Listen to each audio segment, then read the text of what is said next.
I'm Rick Steves. I'm a travel writer. I live in north of Seattle in Edmonds, go to Trinity Lutheran Church.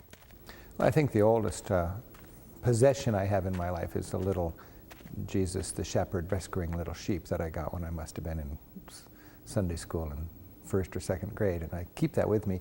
Reminds me that my parents raised me as a Christian, and you know, you don't have any choice when you're a little kid. And then you have that time in college where you kind of go wandering around, and I remember just being emotional and crying about things, and it really occurred to me there's something more to me than just a guy who's looking for a job or looking to get an education. I felt the presence of God, and when I've been lucky to do a lot of traveling, and the travel really makes it clear to me that this is God's creation, and this world is just populated by what I see as, well, children of God, God's great creation.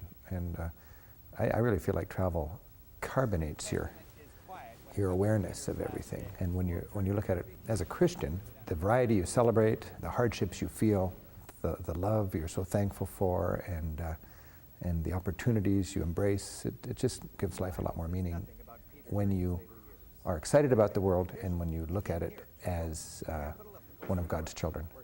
So I spent the first half of my career just thinking of the simple aspects of travel, catching the train, staying healthy, finding a cheap hotel.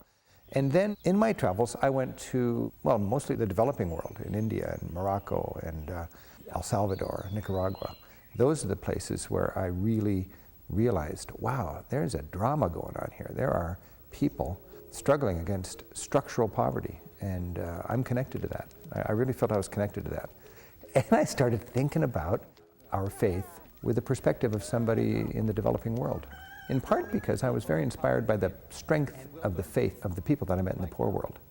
I'm impressed by the lack of faith I see, or the shallow faith I see in Christian rich countries compared to the passion and the power of the faith I see in people in poor countries. And the irony is, in the rich world, we live our lives with a mindset of scarcity.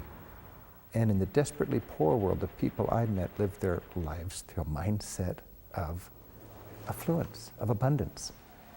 And I just thought, what's going on there? These people have, like, once a month they get chicken, the rest of the time it's rice and beans, and they live life like it's a party, like it's a festival, like their cup runneth over.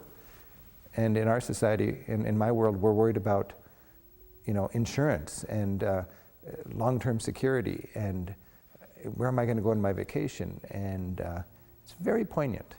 And when you look at that honestly as a Christian, and when you look at the world as God's creation and everybody on the planet is equally precious, boy, it's a poignant thing. And that's what I love about travel. And as a travel writer, that's why I like to bring that home.